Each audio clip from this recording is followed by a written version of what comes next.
Let's pray po. Heavenly Father, thank you po for today. Nandito po kami ngayon, Lord God Jesus, sama-sama to worship you, to glorify your name, Jesus. Salamat po, Lord, at hindi mo kami pinababayaan. Even though na marami kaming ginagawa, we're very busy of everything. Nandito ka po sa aming tabi at natulungan mo po kami, Lord God Jesus. Ngayon po, Lord, samahan mo kami ngayon. Mag-aaral po kami ng iyong salita. At sana po, Lord, maintindihan po namin at maunawaan yung aming pag-aaralan. Maging lesson po ito sa amin. Maging reminder and yung maging lesson po sa amin. Your word, Lord God. Salamat po ng maraming Panginoon. Napakabuti po sa amin. We praise you, Lord. We love you. In Jesus' name we pray. Amen. Ayos. Gandang umaga po. Akala ko po wala ng devotion. Sabi ko baka wala. Nagpa-practice na sila. Ngayon, nag-practice na kami sa taas. Ay, nako. Sige po. The message po for today is about Ephesians chapter 5, verse 18. Sabi po dito, and don't get drunk with wine, which leads to reckless actions, but be filled with the Spirit. Sa Tagalog po, ay huwag kayong maglalasing sapagkat mauuwi iyan sa magulong pamumuhay. Sa halip ay dapat kayong mapuspos ng Espiritu. Yun po yung sinabi dito sa Ephesians 5:18. The command is in the present tense, which indicates that being filled with the Spirit is not a once and for all experience, but a continuous one. Hindi lang po paglalasing, marami po tayong minsan nagagawa. May nagsusugal, may nagmamarites. Yun po yung mga gawain na dapat po hindi natin ginagawa, but be filled with Spirit. Ito po'y continuous, hindi lang isang beses. Habang nabubuhay po tayo, dapat po ito yung gagawin natin na filled with the Spirit. The Apostle Paul teaches believers how to experience a holy relationship with God, how to live for Him, obey Him, and discover His will as we serve Him. Sabi po niya, so be careful how to live. Don't live like fool, but like those who are wise. Kasi meron po yung iba, alam ng mali, nagagawa pa nila. So ito po yung sabi ni Paul na maging maingat tayo na huwag natin gawin yon at be filled with the Spirit. Don't act thoughtlessly, but understand what the Lord wants you to do. Don't be drunk with wine because that will ruin your life. So yung iba, alam naman ng iba na bawal yung uminom ng alak.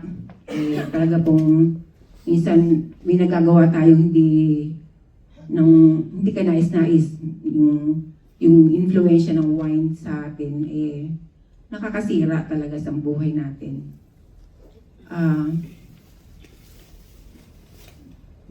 Because instead, be filled with Holy Spirit, singing psalm and hymns and spiritual song among yourselves, and making music to the Lord in your hearts, and give thanks for everything to God, the Father, in the name of our Lord Jesus Christ.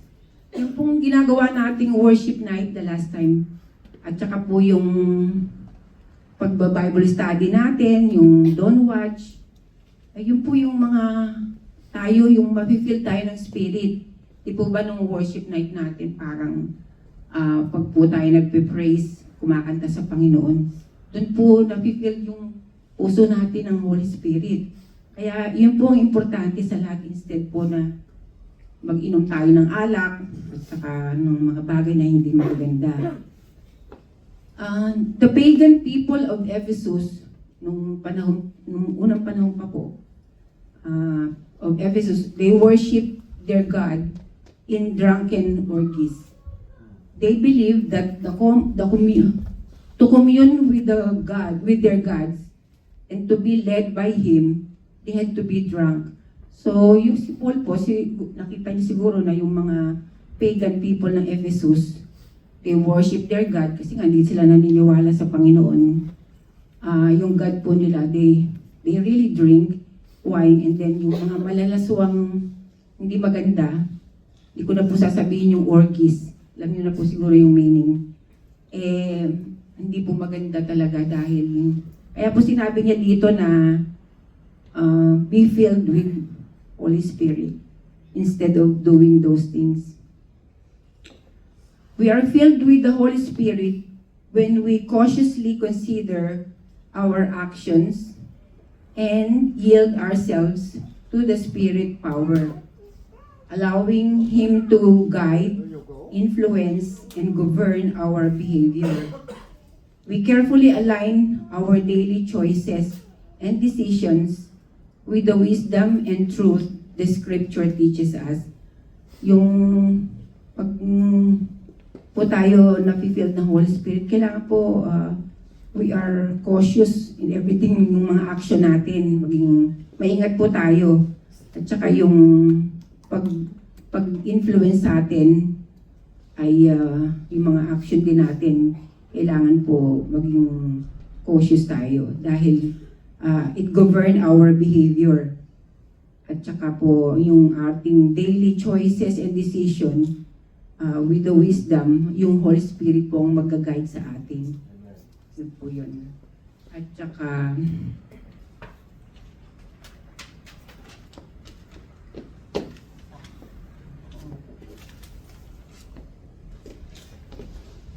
when we are filled with the Holy Spirit, we are controlled and empowered by Jesus Christ. And He has full access and influence in every corner of our lives. Being Spirit-filled is being Christ-centered.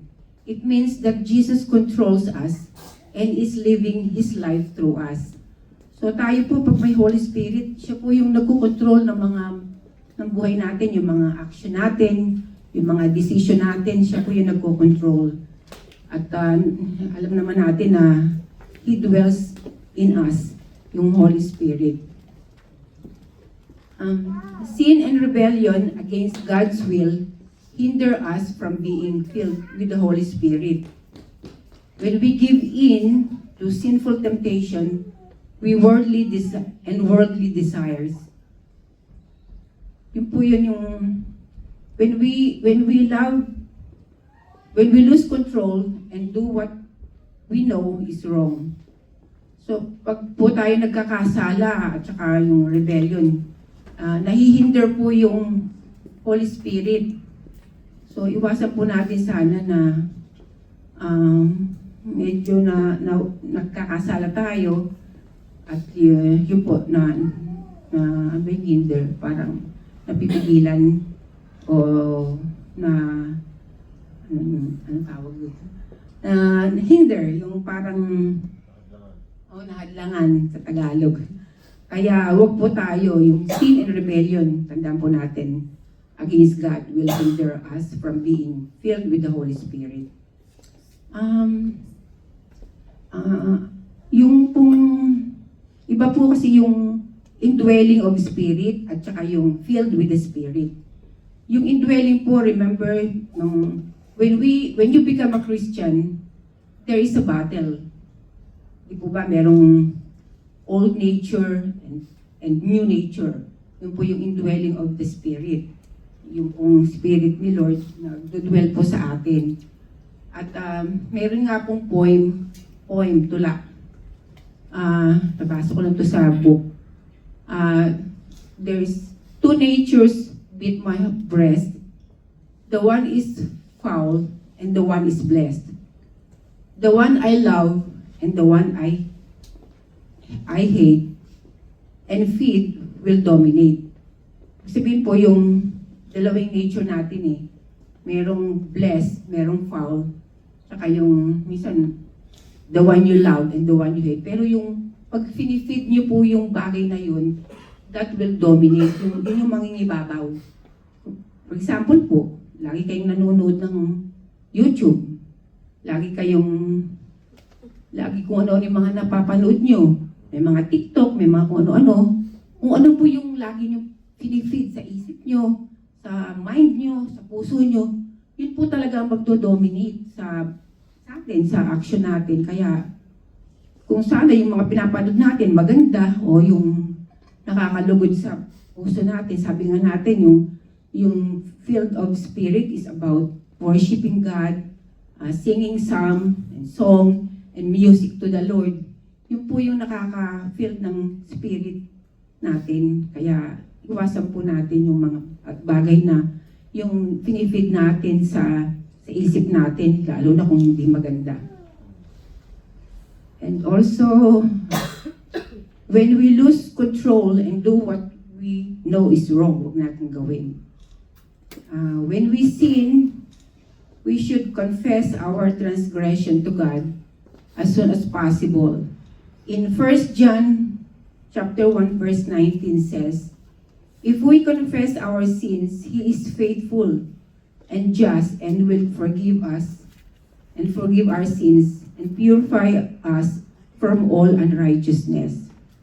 Yun po yun. Meron po ako isi-share. Ito po yung anak namin sa Pilipinas. Nung pong Easter, sabi ko po, kasi lagi po kami nagdi-devotion eh. Sabi ko po, sige, Easter ngayon. Kasi lagi kami nag-start sa Old Testament. So, sabi po tayo sa New Testament about Christ. So, binasa po namin yung the last time yung pinako siya sa krus. At saka sinabi ko din kasi yung Easter, it's not about egg hunting kasi para alam niya rin. Kasi sa Pilipinas, uso din yung egg hunting eh. Sabi ko, gaya-gaya itong mga tao na ito dito. Oo, uso sa kanila din doon. Kala mo dito lang, doon din. Gaya-gaya. So sabi ko, it's not about egg hunting, it's about the death of Christ. Yung ginawa niya sa cross is to save us kasi makasalanan tayo para hindi tayo mapunta sa eternal punishment. Yun ang sinabi ko sa kanya. Nag-devotion kami at saka binasa din namin yung about Lazarus, yung kay Lazarus and the rich man. Siguro po, parang na-touch siya, sabi niya, parang may senior po siya sa amin. Sabi niya, alam mo mami, kasi po nung February, ang husband ko po ay nagkasakit. Parang 1 week po siyang hindi pumasok. So sinabi ko sa kanya, hindi pumasok si daddy kasi masakit yung kanyang balikat. Tapos, yung kasama niya, wala, nagkasakit din. Si Paul, yung dati niyang kasama sa laundry. Tapos yung mga kasama niyang isa pa na babae, nagbakasyon ng Pilipinas. For short, siya yung naglaban ng 1 linggo. Sumakit yung kanyang shoulder niya, sinabi ko sa kanya. Tapos sabi ko sa kay Grace, pag nag-pray kayo ni Jonas, sama niyo sa prayer si Daddy, sabi ko sa kanya. So, nag-pray naman siya, sabi niya. Tapos, siguro nag-worry siya. Pinag-pray niya si Daddy niya. Tapos parang, in-question niya daw si Lord.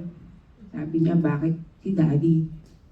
Nag-ano naman kami, nagde-devotion, nagaganon, something, dasal, o nagsisimba, bakit siya nagkasakit. Parang, hindi naman daw niya nagalit, parang kinuwesto niya si Lord.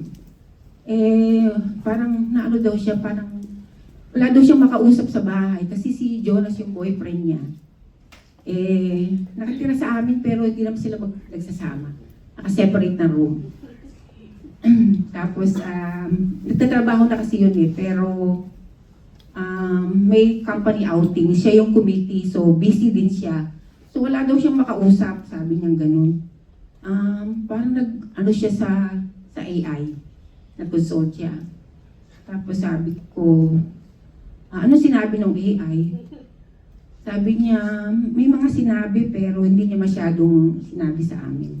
Kaya nga, sabi ko, huwag mong gawin yan kasi yung AI na yan, si Satan yan. ano kanya, dinidisip ka niya, baka kung ano yung sinabi niya. Saka yung AI, ano yan, gawa yan ng tao din. Hindi gawa ng, ang tunay mong, ang dapat mong tatanungin si Lord, hindi yung AI, sabi ko sa kanya. Kasi umiiyak siya eh. Ngayon lang namin siya nakita umiyak. Hindi yan, pag pinagsasabihan ko, hindi yan umiiyak eh. Talagang matapang yung ano niya, yung, hindi siya naiiyak kasi ako, dali ako umiyak eh. Kaya, sabi ko, ngayon nakita ko siya umiyak, talagang mahulgul siya. Tapos sabi niya, sabi ko, huwag mong kakausapin niyang AI na yan, sabi ko. Ang kakausapin mo, si Lord, mag-pray ka sa Kanya kasi siya yung Panginoon natin. Tsaka spirit siya, hindi nga lang siya nakikita, pero naririnig ka niya, sabi ko sa kanya. Kasi wala daw siyang makausap. Si Jonas daw, busy. Sa bahay kasi, sila lang dalawa. At saka may kasama siya, pero nasa likod.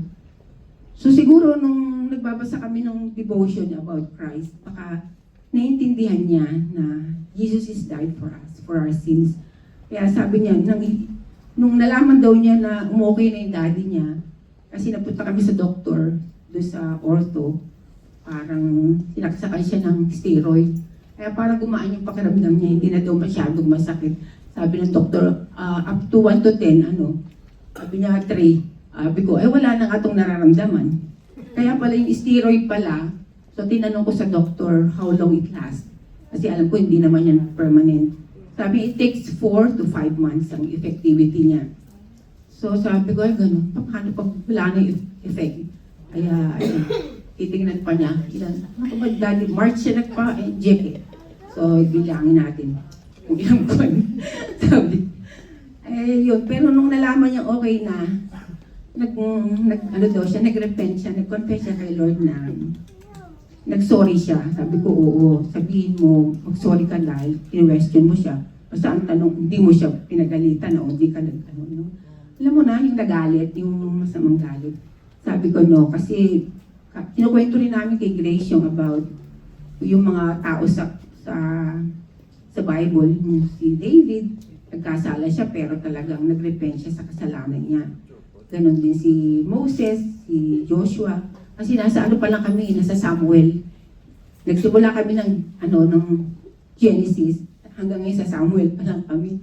Kaya yun po, natutuwa naman kasi dahil nagsabi siya ng totoo. Kasi minsan di siya nag-o-open sa amin. Kaya yun po, sabi niya, nagmingi daw siya ng tawad sa Panginoon dahil kinwestiyon niya yung Lord. Parang, sabi ko, basta hindi ka nagagalit kay Lord, tandaan mo, mahal tayo ng Panginoon, hindi niya tayo pinababayaan. Yung AI na kinakausap mo, wag yan, huwag mo nang gagawin yan, sabi ko sa kanya. Huwag kang tatanong diyan dahil hindi totoo yan, sabi ko. Si Lord ang totoong Panginoon natin na dapat natin pakinggan. Doon natin itaas lahat yung mga problema natin. Kung emotional problem, si Lord lang ang makakaintindi sa atin, walang sino man. Yung AI na yan, wala yan, sabi ko sa kanya. Kaya sabi niya, hindi na raw siya magtatanong kasi nga daw, kasang matanong. Kaya yun po yung nangyayari ngayon. Maraming mga bagay na nangyayari sa panahon ngayon. Yung si AI, yun yung bago ngayon na ni Satan, strategy ni Satan. Which is napag-aralan din namin sa Vision School about AI and spiritual warfare. And also when we are filled with the Holy Spirit, we walk by the Spirit. In Galatians 5:16 says,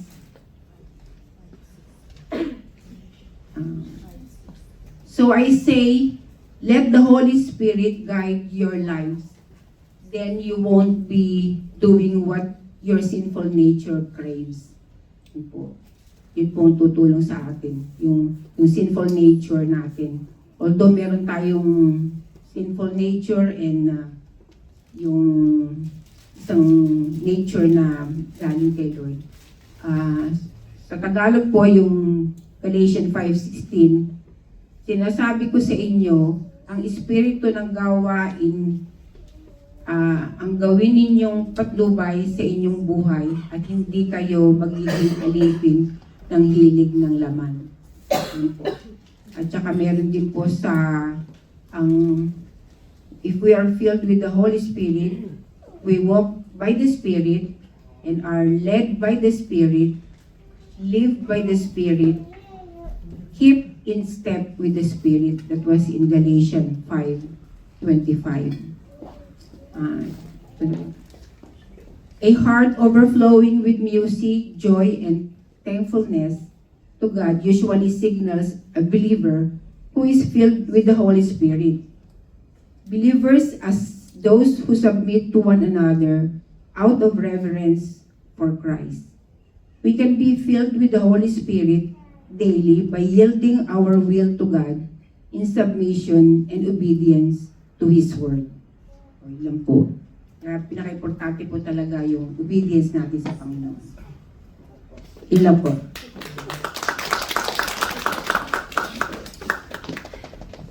Amen. Truly, hindi po, sometimes we don't realize po na we should be, as a Christian, we should be led by the Holy Spirit all the days of our life. But oftentimes, living in this world, we're living so much distraction, di ba po? Oftentimes, hindi natin nare-realize actually our phone is the biggest distraction that we can encounter. That's the reason why we don't feel the Holy Spirit most of the time, is because we feel like Holy Spirit is so distant from you. You know why? Because you're too close with your phone. You're too close with social media. You're too close with, you know. Actually, I saw this in YouTube. Funny. But it says, they asked AI, if you're God, what would you do? Or if you want to change people's mind from following God, what would you do? AI said to distract those people. Feed them things. You keep showing them nice things, videos, over and over again. Next thing you know, you just locked in on the phone, and you won't even know, you don't even realize it. You are distant from God. Don't we notice that? Right? Oftentimes, that's what we are doing in our daily lives.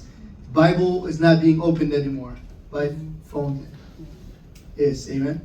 So, let's pray. Lord, thank you.